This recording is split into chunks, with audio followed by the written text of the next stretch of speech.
Hi, I'm Joe Krajcik, Professor of Science Education at Michigan State University. I'm also Director of Crate for STEM at MSU, and I've been fortunate enough for the last 5 years to be the principal investigator of the Multiple Literacies and Project-Based Science effort, funded by the George Lucas Project. That effort was to design, develop, and test teaching materials for students at the 3rd, 4th, and 5th grade to really engage them in learning science that aligns to the next generation of science standards, but also really drive them to want to learn and motivate them and to feel like I can really do science.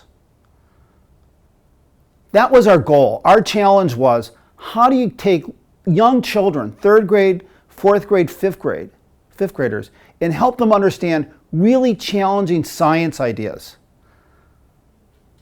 that are in the next generation of science standards, but also at the same time build their motivation, build their curiosity, build this desire to, I want to know, what's going on here?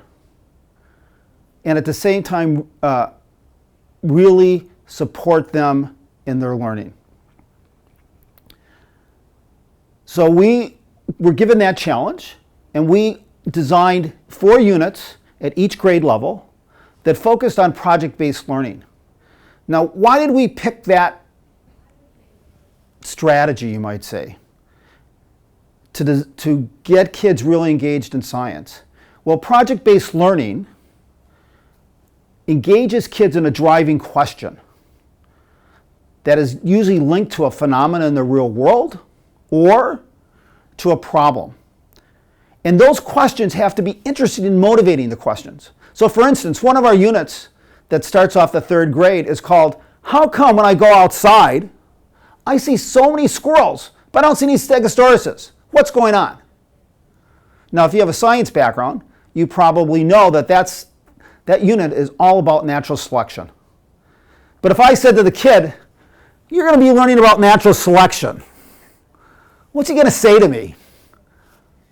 Right? But if I say to him, we're going to explore, in fact, let's go outside. What do we see? Right? This time of year, which when that unit is taught, you see lots of squirrels running around. So how come I see so many squirrels and no stegosauruses?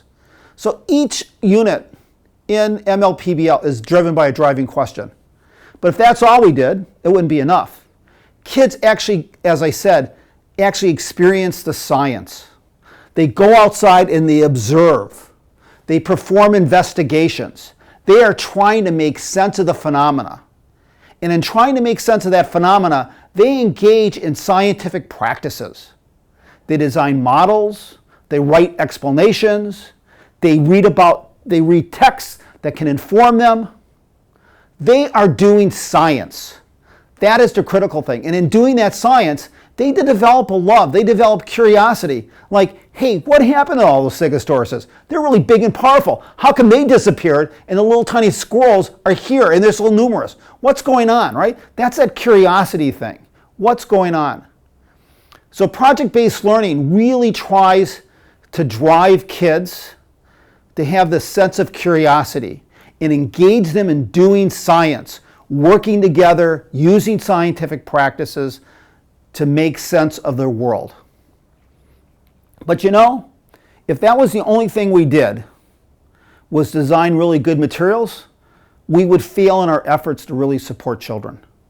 Because teachers are simply critical in this effort. And to teach according to the NGSS, where they're supporting kids in building models, where they're supporting kids in building explanations, where they themselves are using discourse to promote kids' conversations in the classrooms, is really, really hard. If I want to support all kids from all backgrounds, and in our nation at this time, our classrooms are extremely diverse.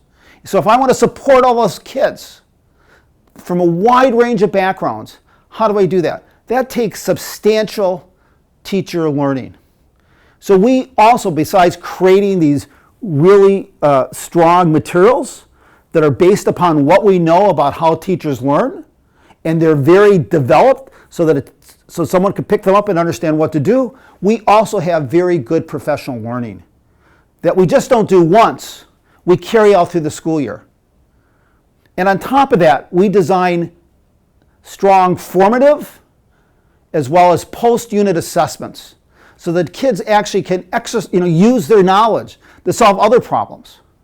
It's those three parts working together, highly developed and specified materials that can really engage kids, long-term professional learning that really engages teachers in using the materials themselves and trying to understand how you do this in the classroom, working with each other to say, how do I use the driving question? How do I support kids in talking to each other? Those are challenging teaching practices and an embedded formative assessment that allows us to see the effects that we actually have. And our effects are very powerful. Thank you very much.